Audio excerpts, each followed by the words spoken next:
பேராளுமை மிக்க சிம்மராசியின் நேயர்களுக்கு 2025ஆம் ஆண்டு புத்தாண்டு நல்வாழ்த்துக்கள். இந்த புத்தாண்டிலே மிகப்பெரிய கிரகங்களான சனீஸ்வர பகவான், ராகு கேது பகவான், குரு பகவான் உங்களுக்கு பயிற்சி ஆகிறார். இந்த பயிற்சி உங்களுக்கு மிகச்சிறப்பான ஒரு எதிர்காலத்தை தரவிருக்கிறது. ஜனனகால ஜாதகப்படி வலிமையாக திசை நடப்பவர்களுக்கும்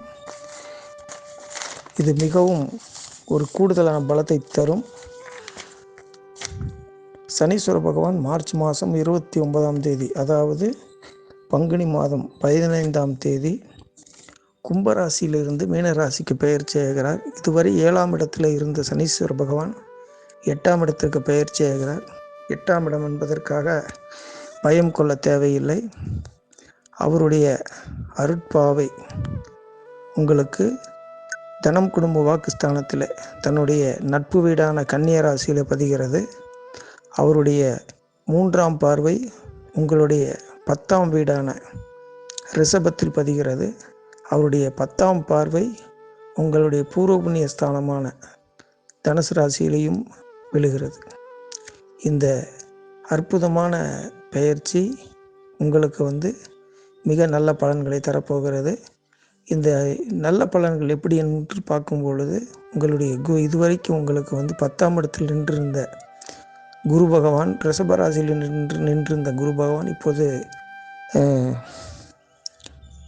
சித்திரை மாதம் 31ஆம் தேதி, அதாவது மே 14ஆம் தேதி ரிஷபத்திலிருந்து மிதுனத்திற்கு பயிற்சி ஆகிறார். அவருடைய 7ஆம் பார்வை சனி பார்க்கக்கூடிய 10ஆம் இடத்தில் குருவினுடைய பார்வை பதிவதும், அது தவிர உங்களுடைய சகாய ஜெயபோகஸ்தானத்தினுடைய துளாராசியின் மீது குரு பகவானினுடைய 5ஆம் பார்வை பதிவதும், அவருடைய 9ஆம் பார்வை உங்களுடைய 7ஆம் இடமான கும்பராசியில் பதிவதும் மிக சிறப்பான பலன்களை தரும்.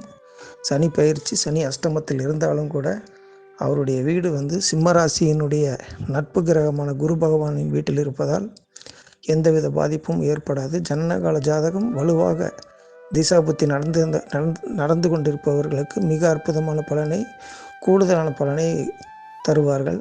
இது தவிர உங்களுடைய ராசிக்கு இதுவரைக்கும் 8ஆம் இடத்தில் இருந்த ராகு பகவான் உங்களுக்கு வைகாசி மாதம் 4ஆம் தேதி, அதாவது மே மாதம் 18ஆம் தேதி மீனத்திலிருந்து கும்பத்திற்கு, அதாவது ஆன்டி கிளாக் வைஸ், அதாவது எதிர்மறையாக கும்பராசிக்கு வருகிறார்.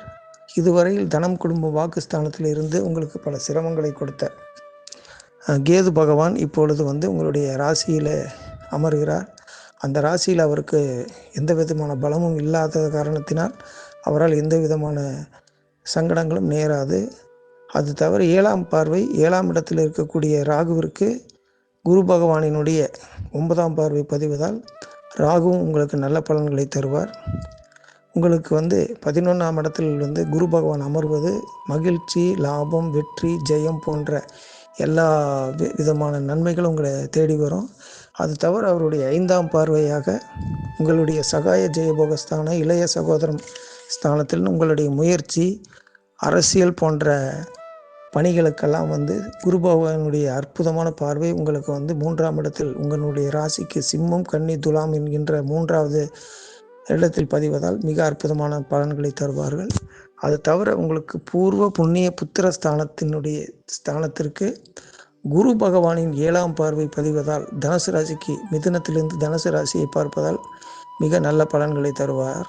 அது தவிர உங்களுக்கு உங்களுடைய சிம்ம ராசிக்கு 7ஆம் இடமான கும்பராசியை குரு பகவான் தன்னுடைய 9வது பார்வையை பார்ப்பதாலும் மிக நல்ல பலன்களை தருவார்கள். ராகு கேது பயிற்சி, சனி பயிற்சி, குரு பயிற்சி உங்களுக்கு மிக அற்புதமான பலன்களை தரும். உங்களுக்கு டிஸ்கிரிப்ஷனில் முக்கியமான இந்த சனி பயிற்சி, ராகு கேது பயிற்சி, குரு பயிற்சிக்காக சில ஸ்லோகங்களை நாங்கள் கொடுத்துருக்கோம். அதுபடி அந்த ஸ்லோகங்களை தினம் பாராயணம் செஞ்சு விநாயகர் வழிபாடு, துர்க்கை வழிபாடு, ஆஞ்சநேயர் வழிபாடை நீங்கள் கொண்டீர்களேயானால் உங்களுக்கு எதிர்மறையாக இருக்கக்கூடிய எல்லா ஒரு பிரச்சனையும் தீர்ந்து மன நிம்மதி அடையலாம். அது தவிர ஜனனகால ஜாதகப்படி உங்களுக்கு திசைகள் திசா புத்தி எந்த மாதிரி இருக்கிறது, 6, 8, 12 இருக்கும்போது ஜாக்கிரதையாகவும், மற்ற ஸ்தானங்களில் உள்ள அதிபதிகள் உங்களுக்கு திசை நடத்தினால் மிக சிறப்பாகவும் இருக்கும். பாதிப்பான திசைகள் இருந்தால் உங்களுக்கு என்னுடைய ஃபோன் நம்பர் கொடுத்துருக்கேன். அந்த ஃபோன் நம்பரில் நீங்கள் உங்களுடைய ஜாதகத்தை அனுப்பி அதற்கான பரிகாரங்களையும் விளக்கங்களையும் கேட்டு பயன்பெறலாம். மீண்டும் அடுத்த பதிவில் சந்திப்போம். வணக்கம், நன்றி.